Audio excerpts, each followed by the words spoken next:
ఈ police constable ఇటు 1వ టౌన్ పోలీస్ స్టేషన్ అయితే 3 టౌన్లో వాళ్ళ దగ్గరికి వెళ్ళాల్సిన పని ఏంటి?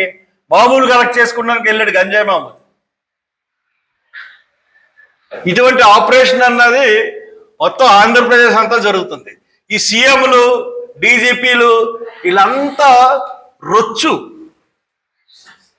ఎంత రొచ్చు అంటే ఈ సీఎం, పాలనా వ్యవస్థ, చీఫ్ సెక్రటరీ వీళ్ళందరికీ తెలుసు గంజాయి అసలు స్మగ్లర్ ఎవడు, గంజాయి ఏ విధంగా వస్తుంది. ఎందుకు ప్రైమ్ మినిస్టర్ ఏం చేశాడు? విశాఖపట్నంలో ఎంత దొరికిందండి కొకైన్?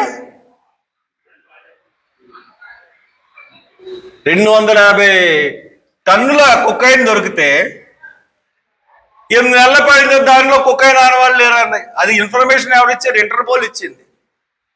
ఆ కొకైన్ ఈ రోజున భారతదేశంలో వాడబడుతుంది. ప్రైమ్ మినిస్టర్లే ఈ దందాలతో సంబంధం ఉంటే సీఎంలకి వీళ్ళందరికీ సంబంధం ఉండదా? ఏమో సిబిఐ పట్టుకుని సిబిఐ కొకైన్ ఉందని చెప్పి 8 నెలల తర్వాత అసలు సిబిఐ దీంట్లో కొకైన్ చేయడం లేవు. అలాగే ప్రవీణ్ భావిరాల్లో ఫస్ట్ రిపోర్టు అసలు మద్యం వాసనే లేదు.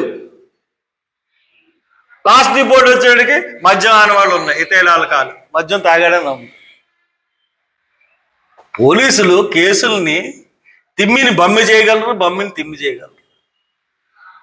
ఇది స్పష్టంగా మనకు కనపడతా ఉంది. కాబట్టి మీరు పరిపాలన చేయండి.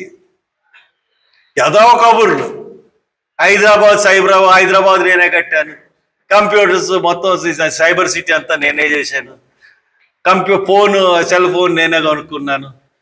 ఎందుకు ఈ సొల్లు మాటలు మానేయండి. రాయలసీమని రత్నాలసీమగా చేస్తాను. 14 సంవత్సరాలు ముఖ్యమంత్రి, 15 సంవత్సరాలు ముఖ్యమంత్రి ఏం చేసావు? పోలవరం కట్టలేదు, బనకచెర్లు కావాలి. పోలవరంలో దోపిడీ తక్కువైపోయింది, బనకచెర్లో ఇంకా దోపిడీ కావాలి. 80,000 కోట్ల ప్రాజెక్టు. ఎందుకు నీకు? ముందు పోలవరం కట్టి ఆడపోయా, ముందు పోలవరం కట్టు సీఎం గారు. పోలవరం పూర్తి చేసిన తర్వాత 2వ ప్రాజెక్టుకి వెళ్ళు. పోలవరం కడుతుండగానే నువ్వు అది ఎత్తిపోతల పథకం అని చెప్పి అనుసంధానం అన్నావు, కృష్ణా గోదావరిలో అనుసంధానం అన్నావు, పట్టిసీమ ఎత్తిపోతల పథకాన్ని. ఇప్పుడు గోదావరి బనకచెర్ల ప్రాజెక్ట్ అంటున్నావు. పోలవరం ప్రాజెక్ట్ పూర్తి చేయి. నువ్వు వేసిన పునాదులన్నీ మళ్ళీ ప్రెస్ మీట్లో చెప్తాను, ఎలా కొట్టుకుపోతుందో ఈ వరదల్లో మళ్ళీ చెప్తాను నేను. నువ్వు వేసిన విధానం అంతా నాకు తెలుసు. నేను ప్రతిదీ అబ్జర్వ్ చేస్తా ఉన్నాను. ఏవి ఇచ్చేయక ఇకపోతే మళ్ళీ అమరావతిలో 95% భూమి ఖాళీగా ఉంటే ఇంకో 40,000 ఎకరాలు నీకు ఎందుకయ్యా చంద్రబాబు నాయుడు? అమరావతి పక్కన ఇప్పటికే 42,000 ఎకరాలు తీసుకున్నావు, ఇంకో 40 ఎకరాలు కావాలి నీకు. ఎందుకు? ఢిల్లీయే 39,000 ఎకరాలు, ఢిల్లీ క్యాపిటల్. ఏం చేద్దామని, ఏ వ్యాపారం చేస్తున్నాను? దాంట్లో సస్యశ్యామలంగా 3 పంటలు పండే భూములు రైతుల దగ్గర తీసుకుని ఏం చేస్తాను? అతి దారుణంగా ఈ రోజున ప్రభుత్వ పరిపాలన చేస్తున్నాడు చంద్రబాబు. దోసుకుంటున్నాడు ప్రజల్ని, పేద ప్రజల్ని భయంకరంగా దోసుకుంటున్నాడు. అబద్ధాలతో, అబద్ధపు హామీలతో ప్రభుత్వంలోకి వచ్చి మోసం చేస్తూ మోసపూరితమైన బతుకుతున్నాడు. అన్ని వర్గాల ప్రజల్ని ఇబ్బందులు పెడుతున్నాడు. ఎలక్షన్ పెట్టు దమ్ముంటే. మొన్న ఎమ్మెల్సీ ఎలక్షన్ లో మోసం చేసినట్టుగానే చేయడానికి కుదరదు ఈసారి.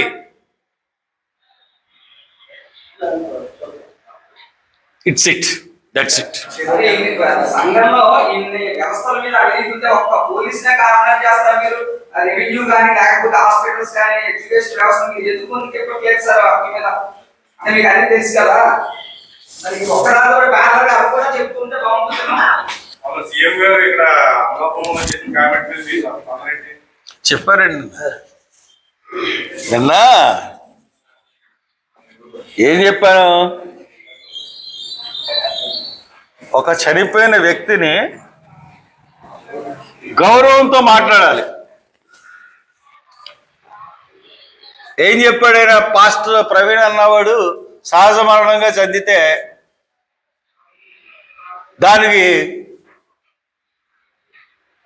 సహజ మరణం చెందాడు, యాక్సిడెంట్ అని కూడా చెప్పట్లేదు, సహజ మరణం చెందితే దానికి ఆ వైసీపీ పార్టీ నానా గగ్గోలు చేస్తుంది. వైసీపీ పార్టీ ఏం చేసింది? క్రైస్తవ సంఘాలు చేస్తున్నాయి, నువ్వు క్రైస్తవ సంఘాలు నడుస్తున్నావు. ఇకపోతే న్యాయ వ్యవస్థలో, రెవెన్యూ వ్యవస్థలో, ఆరోగ్య వ్యవస్థలో ఒక సంఘటన వస్తే ఆ సంఘటన వెంబడి దాంట్లో అవినీతి కార్యక్రమాలు వస్తాయి. ఇక్కడ తెనాలి సంఘటన వచ్చింది కాబట్టి పోలీసుల యొక్క దురహంకారం, వాళ్ళు ప్రవర్తించిన తీరు, చట్టాన్ని తమ చేతిలో తీసుకుని ఆ ముద్దాయిల్ని శిక్షించిన తీరు ప్రపంచం అంతా, ఒక అమెరికాలో ఒక బ్లాక్ని పీకి మీద కాలేసి తొక్కితే అమెరికా అంతా తిరగబడింది. ఇక్కడేంటి? ఇక్కడ కులాల వారీగా దళితులైతే దళితులే చేస్తారు, కమ్మోడైతే కమ్మోడు చేస్తారు, రెడ్లు అయితే రెడ్లు చేస్తారు, ఏ క్యాస్ట్ అమ్మాయి అయితే ఆ క్యాస్ట్ అబ్బాయిలు చేస్తారు. ఇటువంటి కుల సమాజంతో నిండుకుని ఉన్న ఈ భారతదేశంలో అంతకన్నా ఎక్స్పెక్ట్ చేయలేం. కాబట్టి పోలీసుల మీద వచ్చింది కాబట్టి పోలీసుల మీద మాట్లాడతాను. సమయం వచ్చినప్పుడు ఏ వ్యవస్థ సరిగ్గా లేదు, అన్ని వ్యవస్థలు భ్రష్టు పట్టుకుపోయినాయి. ఆ వ్యవస్థలన్నీ బాగుపడాలంటే ఇటువంటి సీఎం అన్నవాడు పోవాలి. ముందు ఏంటంటే మోసపూరితం, అబద్ధాలు, వ్యంగ్యాస్త్రాలు, తిరిగి కేసులు పెట్టడం నమ్ముకున్న వాళ్ళ మీద, ఇవన్నీ చేస్తా ఉన్నాడు. ఇటువంటి సీఎం పోతే మాకు మంచి పరిపాలన వస్తుందని ఒక ఆశ, అంతే. That's it. Thank you. చలో తెనాలి తెనాల్లోనే అనౌన్స్ చేస్తాం.